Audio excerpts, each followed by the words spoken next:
Hi friends, welcome back to my YouTube channel. ನಾನಿವತ್ತು Mysore Pak recipe ತೋರಿಸೋಣ ಅಂತ ನಿಮಗೆ ವ್ಲಾಗ್ನ ಸ್ಟಾರ್ಟ್ ಮಾಡಿದ್ದೀನಿ. ನಾನಿಲ್ಲಿ 1 ಕಪ್ ಆಫ್ ಗ್ರಾಮ್ ಫ್ಲವರ್ ತೊಗೊಂಡಿದ್ದೀನಿ. ಕಡಲೆ ಹಿಟ್ಟನ್ನ 1 ಕಪ್, ಈ ಬಟ್ಲಲ್ಲಿ ನಾನು 1 ಕಪ್ಪಷ್ಟು ಕಡಲೆ ಹಿಟ್ಟನ್ನು ತೊಗೊಂಡಿದ್ದೀನಿ. ಅದೇ ಕಪ್ಪಲ್ಲಿ ನಿಮಗೆ ಅರ್ಧ ಕಪ್ಪಷ್ಟು ಎಣ್ಣೆ ತೊಗೊಬೇಕು. ಅದನ್ನೆರಡು ನೀಟಾಗಿ ಮಿಕ್ಸ್ ಮಾಡ್ಕೊಬೇಕು. ಆಮೇಲೆ ಅದೇ ಕಪ್ಪಲ್ಲಿ ನೀವು ಮೆಜರ್ಮೆಂಟ್ಗಂತಲೇ ನಾನು ಆ ಕಪ್ನ ಇಟ್ಕೊಂಡಿರೋದು. ಸೊ ನಾನು ಇದರಲ್ಲಿ 3/4 ಕಪ್ಪಷ್ಟು ಸಕ್ಕರೆ ತೊಗೊಂಡಿದ್ದೀನಿ. ಆಮೇಲೆ ಪಕ್ಕದಲ್ಲೇ ಗ್ಯಾಸ್ ಆನ್ ಮಾಡಿಕೊಂಡು ಇನ್ನೊಂದರಲ್ಲಿ ನೀವು ಎಣ್ಣೆನ ಕಾಯಿಸಿಟ್ಕೊಬೇಕಾಗುತ್ತೆ.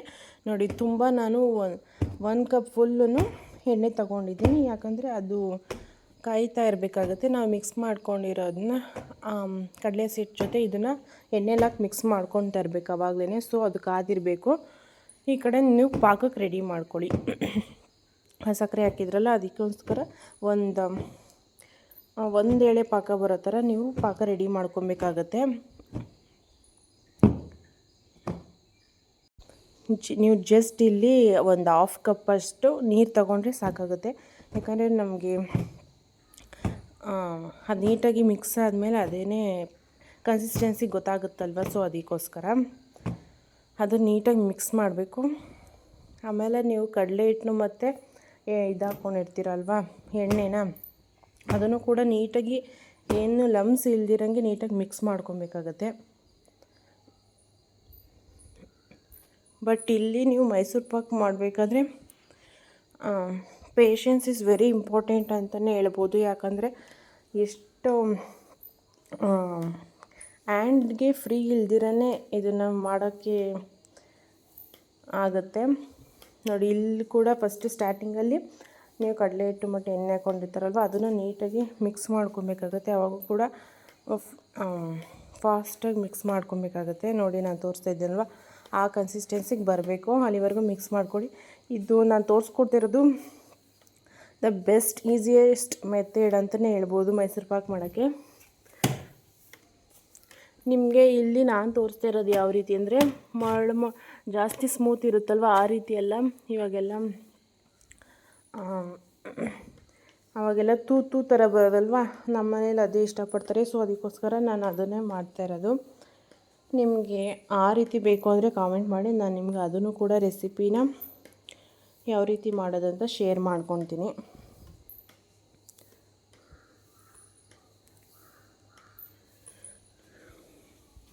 ನೀಟಾಗಿ ಒಂದು ಲಮ್ಸು ಇರಬಾರ್ದು, ಯಾಕಂದರೆ ಆಮೇಲೆ ಹಸಿಟ್ಟು ಥರ ಆಗೋಗುತ್ತಲ್ವ. ಸೊ ಅದಕ್ಕೋಸ್ಕರ ನೀಟಾಗಿ ಮಿಕ್ಸ್ ಮಾಡ್ಕೊಳ್ಳಿ. ಈ ರೀತಿ ಕನ್ಸಿಸ್ಟೆನ್ಸಿ ಬರೋ ಗಂಟನೂ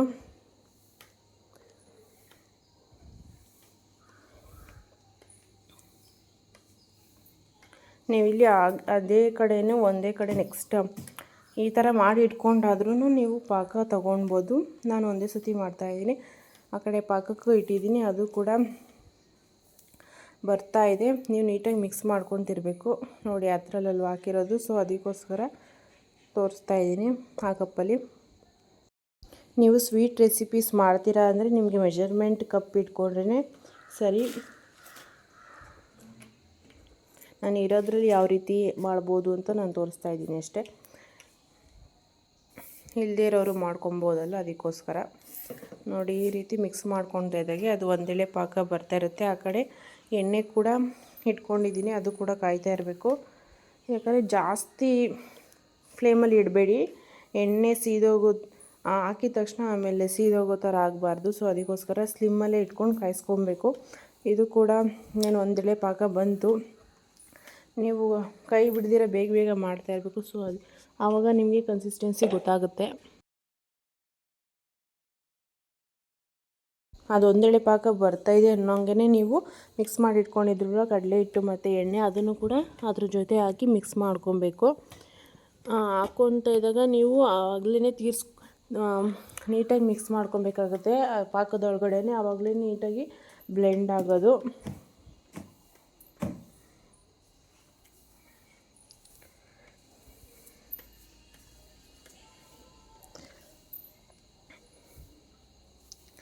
ನೀಟಾಗಿ ಎಲ್ಲ ಹಾಕ್ಕೊಂಡಾದ್ಮೇಲೆ ನೀಟಾಗಿ ನಾನು ರೊಟ್ಟಿಯಲ್ಲಿ ಎತ್ತುತ್ತಾರಲ್ವ ಅದನ್ನೇ ಮಾಡ್ಕೊಂಡಿದ್ದೆ. ಯಾಕಂದರೆ ನೀಟಾಗಿ ಮಿಕ್ಸ್ ಮಾಡ್ಕೊಳ್ಳೋಕೆ ಈಸಿ ಆಗುತ್ತೆ ಅಂತ. ನೀವು ಕೂಡ ಅದನ್ನು ಯೂಸ್ ಮಾಡ್ಬೋದು. ನೀವು ಕೈ ಬಿಡ್ದಿರ ತಿರುಗಿಸ್ತಾನೆ ಇರಬೇಕಾಗುತ್ತೆ. ಮೈಸೂರು ಪಾಕ್ ಮಾಡಬೇಕಾದ್ರೆ ನಾನು ಹೇಳಿರೋ ಪೇಷನ್ಸ್ ಅನ್ನೋದು ತುಂಬ ಮುಖ್ಯ ಆಗುತ್ತೆ.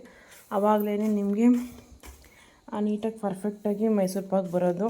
ಇಲ್ಲಾಂದರೆ ಕಚ್ಕೊಂಡು ಸಾಧ್ಯತೆ ಇರುತ್ತೆ. ಸೊ ಅದಕ್ಕೋಸ್ಕರ ಈ ಟ್ರಿಕ್ನ ಫಾಲೋ ಮಾಡಿ ನೀಟಾಗಿ ಮಿಕ್ಸ್ ಮಾಡ್ತಾನೆ ಇರಬೇಕು ಕೈ ಬಿಡ್ದಂಗೆ. ಒಬ್ಬರೇ ಆಗಲ್ಲ ಅಂದರೆ ಬೇರೆಯವ್ರ ಹೆಲ್ಪ್ ಕೂಡ ತೊಗೋಬೋದು. ನೋಡಿ ಈ ಥರ ಆ ಪಾಕದ ಜೊತೆ ನೀಟಾಗಿ ಅದು ಬ್ಲೆಂಡ್ ಆಗಬೇಕು. ಆವಾಗಲೇ ನಿಮಗೆ ಗೊತ್ತಾಗೋದು. ಬ್ಲೆಂಡ್ ಆಗೋ ಥರ ನೀಟಾಗಿ ಮಿಕ್ಸ್ ಮಾಡ್ಕೊತೀರಿ. ನಾನು ಆಲ್ರೆಡಿ ಎಷ್ಟೊಂದು ಸತಿ ಮಾಡಿದ್ದೀನಿ. ನಮ್ಮ ಮನೇಲೂ ಕೂಡ ಚೆನ್ನಾಗಾಗಿದೆ ಅಂತ ಹೇಳಿದ್ದಾರೆ. ನೀವು ಕೂಡ must try, easiest way recipe ಅಂತಲೇ ಹೇಳ್ಬೋದು. ನೋಡಿ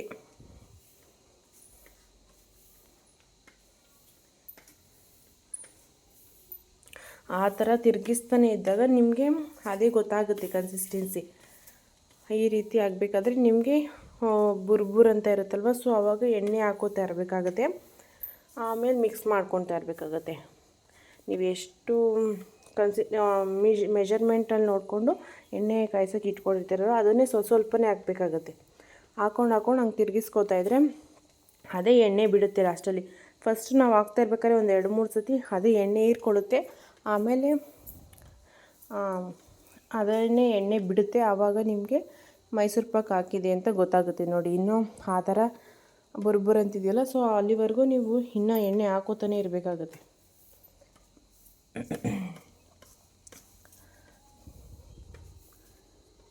ಪ್ಲೀಸ್ ನೀವು ನೋಡ್ತಾ ಇದ್ದೀರಾ ಬಟ್ ಲೈಕ್ ಮಾಡ್ತಾಯಿಲ್ಲ. ಸೊ ವ್ಯೂಸ್ ಬರ್ತಿದೆ ಮತ್ತು ಸಬ್ಸ್ಕ್ರೈಬ್ ಮಾಡ್ಕೊಂಡು ನೋಡಿ. ಸೊ ನನಗೂ ಹೆಲ್ಪ್ ಆಗುತ್ತೆ. ಯಾಕಂದರೆ ನನಗೂ ಮೋಟಿವೇಟ್ ಬರುತ್ತಲ್ವ ಬೇರೆ ವೀಡಿಯೋಸ್ ಯಾವ ರೀತಿ ಮಾಡ್ಬೋದು ಅಂತ. ಸೊ ಅದಕ್ಕೋಸ್ಕರ ಸಬ್ಸ್ಕ್ರೈಬ್ ಮಾಡಿಕೊಂಡು ವೀಡಿಯೋನ ವಾಚ್ ಮಾಡಿ ಅಂತ ಹೇಳ್ತೀನಿ.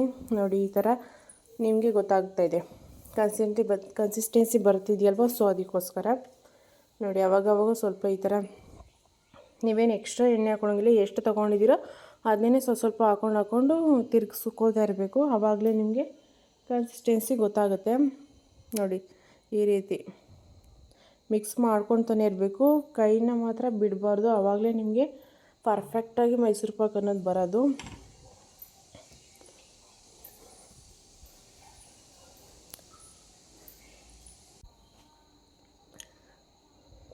ನೀವು ಬೇಕಾದರೆ ಬೇರೆ ಹೆಲ್ಪ್ ಕೂಡ ತೊಗೊಬೋದು. ಅಷ್ಟು ಕೈ ನೋವು ಬರುತ್ತೆ.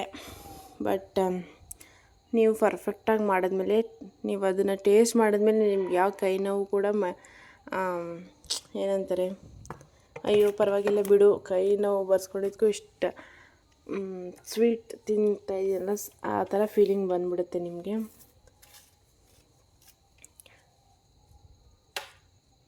ನೋಡಿ ಪಾತ್ರೆ ಬಿಡ್ತಿದೆಯಲ್ಲ, ಸೊ ಅಲ್ಲಿವರೆಗೂ ನಾವು ಈ ಥರನೇ ಎಣ್ಣೆ ಹಾಕ್ತಾ ಇರಬೇಕು, ತಿರುಗಿಸ್ಕೋತಾ ಇರಬೇಕು. ಅದೇ ಆಮೇಲೆ ನಾವು ಎಣ್ಣೆಯಲ್ಲಿ ಹಾಕಿದ್ಮೇಲೂ ಬೇಕಾದರೆ ನಿಮಗೆ ಅದು ಬಿಟ್ಕೊಳ್ಳುತ್ತಲ್ವ ಸೈಡಲ್ಲಿ, ಆವಾಗ ನೀವು ಇನ್ನೂ ಎಣ್ಣೆ ಇದೆಂದಾಗ ಸ್ಟಾಪ್ ಮಾಡಿಬಿಡ್ಬೇಕು. ಸೊ ಅದು ಎಣ್ಣೆ ತಗೊಳ್ಳಲ್ಲ ಆವಾಗ. ಇದೂ ಕೂಡ ಎಷ್ಟು ಒಂದು ಟಿಪ್ ಅಂತಲೇ ಹೇಳ್ಬೋದು. ಟ್ರೈ ಮಾಡಿ ನೋಡ್ಕೊಳ್ಳಿ. ಲಾಸ್ಟಲ್ಲಿ ನಾನು ಇನ್ನೂ ಎಷ್ಟು ಎಣ್ಣೆ ಮಿಕ್ಸ್ ಇರ್ತೀನಿ ಅಂತ ಎಲ್ಲನೂ ಕೂಡ ಅದು ಹೇಳ್ಕೊಳ್ಳಲ್ಲ. ಅದಕ್ಕೆ ಎಷ್ಟು ಬೇಕೋ ಅಷ್ಟಾಗುತ್ತೆ. ಬಟ್ ಮೆಷರ್ಮೆಂಟಲ್ಲಿ ನಾವು ತೊಗೊಂಡಿರಬೇಕು. ನೋಡಿ ಪಾತ್ರೆ ಬಿಡ್ತಿದೆಯಲ್ವ, ಸೊ ಆ ಥರ ಅಲ್ಲಿವರೆಗೂ ನೀವು ತಿರ್ಸ್ಕೋತಾನೆ ಇರಬೇಕು. ನೋಡ್ಕೊಳ್ಳಿ ಆ ಕನ್ಸಿಸ್ಟೆನ್ಸಿ ಬರಬೇಕು ಅಂದರೆ ನೀವು ಮ್ಯಾಕ್ಸಿಮಮ್ ಇದನ್ನು ಒಂದು 15 ಮಿನಿಟ್ಸ್ ಅಥವಾ 10 ಮಿನಿಟ್ಸ್ ಅಥವಾ 15 ಮಿನಿಟ್ಸ್ ಒಳಗಡೆ ನೀವು ಮೈಸೂರು ಪಾಕನ್ನ ಆರಾಮಾಗಿ ಮಾಡ್ಬೋದು. ಹಾಗೆ ನೀವು ಪಕ್ಕದಲ್ಲಿ ಒಂದು ತಟ್ಟೆಗೆ ತುಪ್ಪನ ಗ್ರೀಸ್ ಮಾಡ್ಕೋತೀರಿ. ಯಾಕಂದರೆ ಇವಾಗ ಹಾಕಕ್ಕೆ ಬೇಕಲ್ವ, ಸೊ ಅದಕ್ಕೋಸ್ಕರ ನಾನು ಆ ಕ್ಲಿಪ್ಪಿಂಗ್ನ ಮಿಸ್ ಮಾಡಿದ್ದೀನಿ. ಅದಕ್ಕೋಸ್ಕರ ಇಲ್ಲಿ ಮಾಡ್ತಿದ್ನಲ್ವ, ಸೊ ಅದನ್ನು ಕೂಡ ನಿಮಗೆ ಇಲ್ಲಿ ಮೈಸೂರು ಪಾಕ್ ತಿರುಗಬೇಕಾದ್ರೇ ಅದನ್ನು ನಮ್ಮಮ್ಮ ಗ್ರೀಸ್ ಮಾಡ್ತಿದ್ರು. ನಾನು ಅದನ್ನು ವೀಡಿಯೋ ಮಾಡ್ಕೊಳ್ಳೋದು ಮರ್ತೋದೆ. ಸೊ ಅದಕ್ಕೋಸ್ಕರ ಅದನ್ನು ಗ್ರೀಸ್ ಮಾಡ್ಕೊತೀರಿ. ಆಮೇಲೆ ನೀವು ನೋಡಿ ಈ ಥರ ಎಣ್ಣೆ ಹಾಕೋತಾ ಇರಬೇಕಾಗುತ್ತೆ. ಅದು ಎಳ್ಕೊಳ್ಳುತ್ತೆ, ಎಷ್ಟಾಗುತ್ತೋ ಅಷ್ಟು ಎಳ್ಕೊಳ್ಳುತ್ತೆ. ಆಮೇಲೆ ಅದೇ ಬಿಡುತ್ತೆ.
ನೋಡಿ ಇವಾಗ ಪಾತ್ರೆಯಿಂದ ಅದೇ ಬಿಡ್ತಾ ಇದೆ. ಆ ರೀತಿ ಅದೇ ಏನು ಕಟ್ಲೆಟ್ ಮಿಶ್ರಣ ಇರುತ್ತಲ್ವ ಅದು ಬರಬೇಕು ಪಾತ್ರೆ ಬಿಟ್ಟು. ಆವಾಗ ನಿಮಗೆ ಪರ್ಫೆಕ್ಟಾಗಿ ಆಗಿದೆ ಅಂತ ಗೊತ್ತಾಗುತ್ತೆ. ಬಟ್ ಮಿಕ್ಸ್ ಮಾಡ್ಕೊತಾನೆ ಇರಬೇಕು. ಅದೊಂದೇ ಪೇಷನ್ಸ್ ನಿಮಗೆ ಮೈಸೂರು ಪಾಕ್ ಮಾಡಬೇಕಾದ್ರೆ. ನೋಡಿ ಆ ರೀತಿ ಮಿಕ್ಸ್ ಮಾಡ್ಕೊತಾನೆ ಇರಬೇಕು. ಇನ್ನೇನು ಫೈನಲ್ ಬಂದಿದೆ ಸ್ಟೇಜ್ಗೆ. ಫೈನಲ್ ಸ್ಟೇಜಲ್ಲಿ ಇದ್ದೀವಿ ನೋಡಿ ಯಾವ ರೀತಿ ಆಗಿರುತ್ತೆ ಅಂತ ನಾನು ತೋರಿಸ್ತೀನಿ.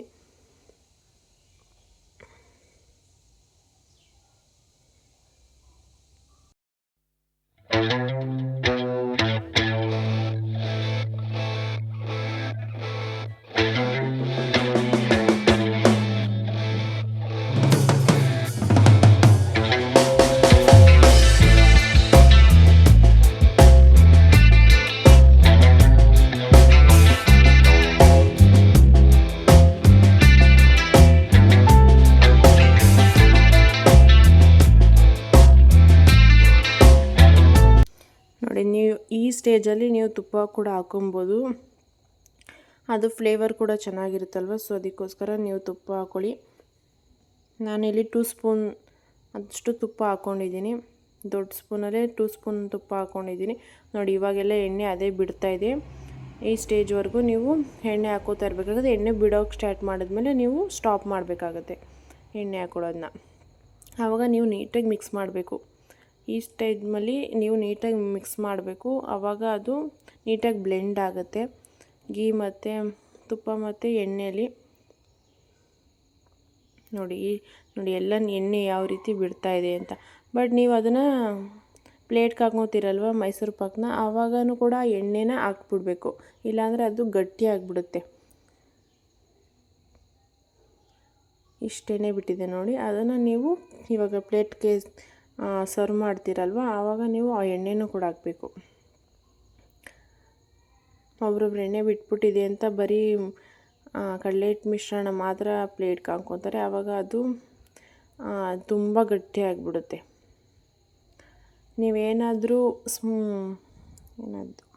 ಸ್ಮೂತ್ ಮೈಸೂರು ಪಾಕ್ ಮಾಡ್ತೀರಾ ಅಂದರೆ ಅದರಲ್ಲಿ ನಿಮಗೆ ಇನ್ನೂ ಜಾಸ್ತಿ ಎಣ್ಣೆ ಬಿಡುತ್ತೆ. ಅದಕ್ಕೋಸ್ಕರ ಅದು ಸಾಫ್ಟಾಗಿರುತ್ತೆ. ಇದೇನು ಅಷ್ಟೊಂದು ಎಣ್ಣೆ ಬಿಡಲ್ವಲ್ಲ, ಸೊ ಅದಕ್ಕೋಸ್ಕರ ನಾವು ಗ್ರೀಸ್ ಮಾಡಿ ಇಟ್ಕೊಂಡಿದ್ವಲ್ಲ ಅದನ್ನು ಒಂದು ಪ್ಲೇಟ್ಗೆ ಹಾಕ್ಕೊಬೇಕು. ಈ ಥರ ನೀಟಾಗಿ ಪ್ರೆಸ್ ಮಾಡಬೇಕು. ನೀಟಾಗಿ ಜಾಸ್ತಿ ಪ್ರೆಸ್ ಮಾಡೋಕ್ಕೆ ಹೋಗ್ಬಿಡಿ. ಈ ಥರ ಲೈಟಾಗಿ ಪ್ರೆಸ್ ಮಾಡಿ, ಅದು ಯಾಕಂದರೆ ಶೇಪ್ ಬರಬೇಕಲ್ವ ನೀಟಾಗಿ ಕೂತ್ಕೊಂಡು, ಸೊ ಅದಕ್ಕೋಸ್ಕರ ಅದನ್ನು ಒಂದು ಕೂಲ್ ಆಗೋವರೆಗೂ ಬಿಡಿ. ಆಮೇಲೆ ನೀವು ಕಟ್ ಮಾಡ್ಕೊಳ್ಳಿ. ಜಾಸ್ತಿ ಕೂಲ್ ಆಗೋವರೆಗೂ ಅಂದರೆ ಒಂದು 10 ಮಿನಿಟ್ಸ್ ಬಿಟ್ಟ ಮೇಲೆ ನೀವು ಕಟ್ ಮಾಡ್ಕೊಂಬಿಡಿ. ಆಮೇಲೆ ನೀವು ಬೇಕಾದರೆ ಪೀಸ್ ಮಾಡಿರ್ತಾರಲ್ಲ ಅದೇ ಬಿಡುತ್ತೆ ಕೂಲ್ ಆದಮೇಲೆ. ಜಾಸ್ತಿ ಪ್ರೆಸ್ ಮಾಡೋಕೆ ಹೋಗ್ರಿ. ಬಟ್ ಈ ಥರ ಜಸ್ಟ್ ಹಿಂಗೆ ಸಿಂಪಲ್ಲಾಗಿ ಹಿಂಗೆ ಮಾಡಿಕೊಡಿ. ಅದು ಅವಾಗ ನೀಟಾಗಿ ಪ್ಲೇಟಲ್ಲಿ ಕುತ್ಕೊಳ್ಳಿ ಅಂತ ಆ ಥರ ಮಾಡ್ತಾರೆ. ನೋಡಿ ಈ ಥರ ಒಂದು ಚಾಕು ಇಟ್ಕೊಂಡಿದ್ವಿ ನಾವು ಶೇಪ್ ಬರೋಕ್ಕಂತ ಕಟ್ ಮಾಡೋಕ್ಕೆ. ಬಟ್ ಇದು ನೀಟಾಗಿ ಫಿಕ್ಸ್ ಆಗಿಬಿಟ್ಟು ಇರುತ್ತಲ್ವ, ಸೊ ಅದಕ್ಕೋಸ್ಕರ ಅದು ಟೈಟಾಗಿರುತ್ತೆ. ನೀವು ಒಂದು ಸ್ವಲ್ಪ ಪ್ರೆಷರ್ ಹಾಕಿ ಕಟ್ ಮಾಡಬೇಕಾಗತ್ತೆ. ಆವಾಗೆಲ್ಲ ಒಂದು 20 ಇಯರ್ಸ್ ಬ್ಯಾಕ್ ಎಲ್ಲ ಕೂಡ ಜಾಸ್ತಿ ಈ ಥರ ಮೈಸೂರು ಪಾಕನ್ನ ಇಷ್ಟಪಡ್ತಾಯಿದ್ದು. ಇವಾಗ ಸ್ಮೂತ್ ಮೈಸೂರು ಪಾಕನ್ನ ಇಷ್ಟಪಡ್ತಾರೆ. ಅದರಲ್ಲಿ ಜಾಸ್ತಿ ಗೀ ಅಥವಾ ಆಯಿಲ್ ಇರುತ್ತಲ್ವ, ಸೊ ಅದಕ್ಕೋಸ್ಕರ ಅದು ಹೆಲ್ತ್ಗೆ ಒಳ್ಳೆಯದಲ್ಲ ಅಂತ ನಾನು ಈ ಥರ ಒಂದು ರೆಸಿಪಿನ ನಿಮ್ಮ ಹತ್ರ ಶೇರ್ ಮಾಡ್ಕೊತಾ ಇದ್ದೀನಿ. ಮಸ್ಟ್ ಟ್ರೈ ಮಾಡಿ. ಆ್ಯಂಡ್ ಬಟ್ ತಿಂದಮೇಲೂ ಕೂಡ ನಿಮಗೆ ತುಂಬ ಇಷ್ಟ ಆಗುತ್ತೆ. ಸಕ್ಕರೆನೂ ಕೂಡ ಸ್ವೀಟ್ ಕೂಡ ನಿಮಗೆ ಲೈಟಾಗೇ ಇರುತ್ತೆ. ನಾವೇನು ಜಾಸ್ತಿ ಯೂಸ್ ಮಾಡಿಲ್ವಲ್ಲ, ಸೊ ಅದಕ್ಕೋಸ್ಕರ. ಬಟ್ ಈ ಥರ ಸ್ವೀಟ್ ಮಾಡ್ಬೇಕಾದ್ರೆ ಮೆಜರ್ಮೆಂಟ್ ಅನ್ನೋದು ತುಂಬ ಮುಖ್ಯ ಆಗುತ್ತೆ. ಮೆಜರ್ಮೆಂಟ್ ಇಟ್ಕೊಂಡು ಮಾಡಿ. ನೋಡಿ ಆಲ್ರೆಡಿ ನಾನು ಇನ್ನೊಂದು ವಿಡಿಯೋನೇ ಮಾಡ್ಕೊಂಡಿಲ್ಲ, ಆಲ್ರೆಡಿ ಅಷ್ಟು ಖಾಲಿಯಾಗಿತ್ತು. ಸೈಡಲ್ಲೆಲ್ಲ ಎತ್ಕೊಂಡು ತಿಂದಿದ್ವಿ. ಬಟ್ ಟೇಸ್ಟ್ ಮಾತ್ರ ಅಲ್ಟಿಮೇಟ್ ಆಗಿತ್ತು. ನೋಡಿ ಇರುತ್ತೆ ಅದೇ ರೀತಿ ಅದೇ ಬಂದಿರುತ್ತೆ. ನಿಮಗೆ ಈ ಥರ ಬರುತ್ತೆ. ಮಧ್ಯ ನೀವು ಜಾಸ್ತಿ ತಟ್ಟೆ ಏನು 1-3 ಇಂಚ್ ಇರುತ್ತಲ್ವ ಅದನ್ನು ತೊಗೊಂಡು ಹಾಕಿದ್ರೆ ಈ ಥರ ಮಧ್ಯ ಬ್ರೌನ್ ಆಗಿರೋದು ಸಿಗುತ್ತೆ. ನೀವೇನಾದರೂ ತೆಳ್ಳಗಿರೋ ತಟ್ಟೆಯಲ್ಲಿ ಅಗ್ಲ ಕಂಡುಬಿಟ್ರೆ ಈ ಥರ ಬ್ರೌನ್ ಮಧ್ಯ ಅದು ಬಿಸಿಗೆ ಆಗಿರೋ ಥರ ಬ್ರೌನ್ ಆ ಥರ ನಿಮಗೆ ಸಿಗಲ್ಲ. ನಿಮ್ಗೆ ಈ ಥರ ಬ್ರೌನ್ ಮಧ್ಯ ಇರಬೇಕು ಅಂದರೆ ಈ ಟ್ರಿಕ್ನ ಫಾಲೋ ಮಾಡಿ. ಟ್ರಿಕ್ನ ಫಾಲೋ ಮಾಡಬೇಕಾದ್ರೆ ತಟ್ಟೆ ಒಂದು ಸ್ವಲ್ಪ 3 ಅಡಿ ಆದರೂ ಇರಬೇಕು, ಆ ಥರ ತಟ್ಟೆ ತೊಗೊಳ್ಳಿ.